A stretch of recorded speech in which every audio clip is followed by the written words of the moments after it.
Mag-aabono tayo ng ating patola. So ito yung ginawa nating bono. Kalahating lata ng sardinas. Ito, kalahati lang nito. Tapos 16 liters na tubig.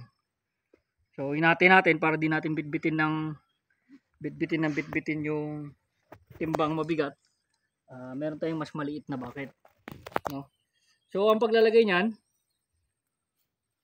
isang sardinas sa paligid ng halaman.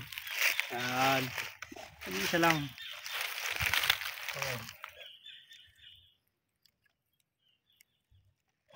Kasi paikot naman yung ugat niyan. So ang abonong ginamit natin is 1620. Kasi wala tayong complete eh. Wala tayong triple 14 eh. Pero papabili ako. Bili tayong triple 14. Ito malunggay, lagyan natin. Ito, mapapansin nyo, gumapang na oh. Tingnan mo to. Ayan, gumapang na yan oh.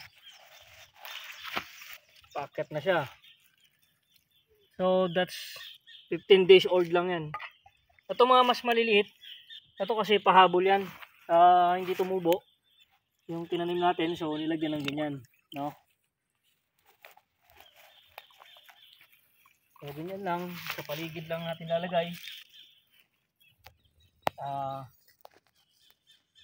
Lahat yan lalagyan natin hanggang doon. So ilan nga po to? Nasa 50 butas ang lalagyan natin ng abono. Narinig pa ba ako dyan? So mga 50 butas lang yan. 1620 kalahati. Mild lang yung abono natin para hindi ma-overdose. And mataba naman yung lupa natin. Na-testing natin yung first batch ng kalahating latang abono. So maganda yung response. Hindi kailangan masyadong matapang. So that's it. Thank you for watching. Bye bye.